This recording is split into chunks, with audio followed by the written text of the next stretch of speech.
Bonsoir, bonsoir. Alors je vous retrouve vraiment tardivement, je sais même pas, il est 23 heures. Tardivement ce soir et je vais pas rester super longtemps parce que du coup on a fini tard le cours de ce soir dans l'école des bioluminescences. On était sur les soins vibratoires, les différents instruments qui existent, comment on les utilise, comment on peut... comment on va s'en servir aussi bien pour nous que pour les soins. Et voilà, donc on a fini très très tard ce soir. Mais alors j'ai toujours pas trouvé la solution pour voir les commentaires, donc je vous réponds après par écrit. Coucou Elodie, bonsoir Françoise. Et ce soir, je suis allée canaliser du coup le sujet qui m'était demandé de vous passer et de quoi vous parler.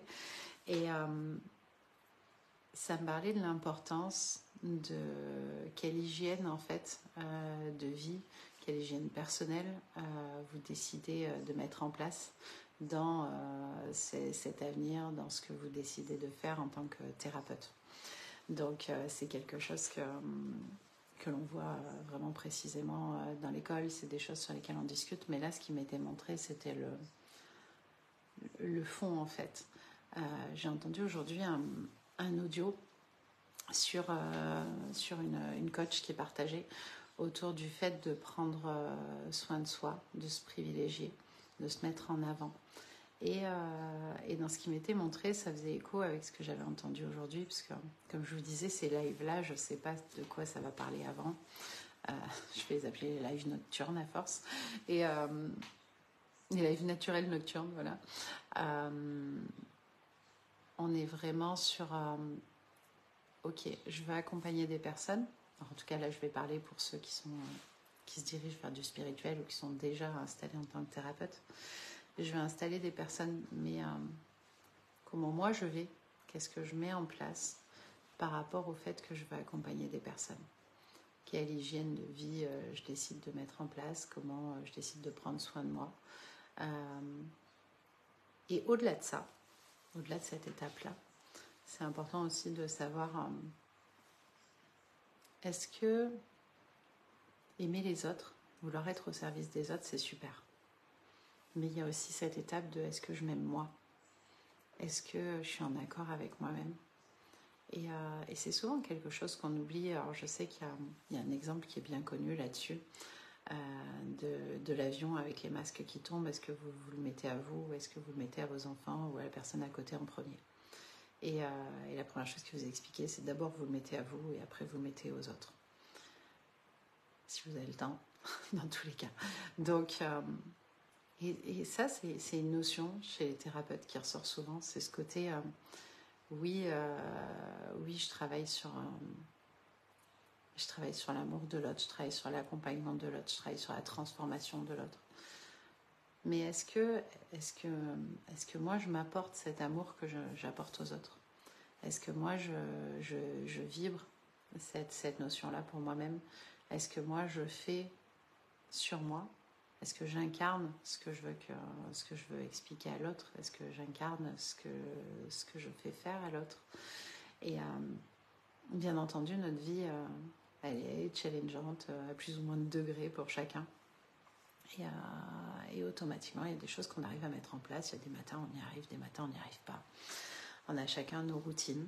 Moi, tous les matins, je vous fais la guidance. C'est ma première routine du matin. C'est important pour moi d'aller canaliser, d'aller vous récupérer des informations. Et c'est vraiment la toute première chose en même temps que l'allaitement. Mais voilà.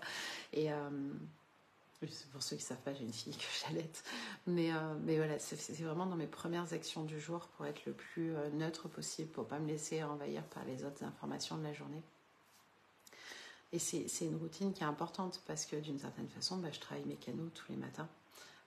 Je viens vous récupérer des informations que je vous transmets. Et pour moi, c'est une façon de me mettre au service dès le réveil, de répondre à ma mission qui est de transmettre. Et voilà. Et après, il y a toute la notion de à quel temps j'arrive à prendre pour moi dans la journée, qu'est-ce que j'arrive à mettre en place pour m'occuper aussi de moi. Et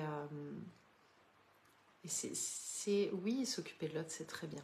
Mais si vous, à l'intérieur, vous ne vous occupez pas de vous, comment vous voulez accompagner l'autre dans ses transformations, dans ce qu'il a à faire. Et je pense qu'en tant que thérapeute, en tant que futur thérapeute, c'est un devoir en fait. Donc voilà, c'était ça qui m'était montré de vous partager ce soir et je serais ravie de vous lire dans vos remarques si vous en avez par rapport à ça et qu'on puisse échanger. En tout cas, moi je prône pas en aucun cas, je vais le dire en formulation positive, je prône des hygiènes énergétiques qui sont longues parce qu'au contraire, je trouve qu'on a plein de choses à faire dans notre journée. Mais avec des petits exercices très simples, on peut mettre en place comme ça des choses pour se remonter en énergie, pour se purifier, pour se remettre et grâce à ça, on va pouvoir tenir sur le long terme, si j'ose dire. Donc, d'être dans l'écoute de son corps, dans l'écoute de ce qui se passe, dans l'écoute des fois de ce qui peut être en répercussion aussi dans les soins. Des fois, on peut avoir ce qu'on appelle un transfert, un contre-transfert, mais là, c'est un contre-transfert où on peut venir ressentir quelque chose dans ce qui se passe chez la personne et se dire, ok, mais là, j'ai pas fini de travailler sur moi. Et des fois, on me dit, oui, mais avec tout ce que tu as travaillé sur toi, tu travailles encore. Mais bien sûr.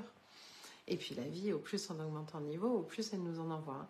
Donc les épreuves, elles sont d'autant plus grandes, d'autant plus fortes, et c'est ok d'aller les traverser. Et au contraire, je dirais que c'est rassurant tant qu'il y a des choses à vivre. C'est qu'il y a de quoi faire.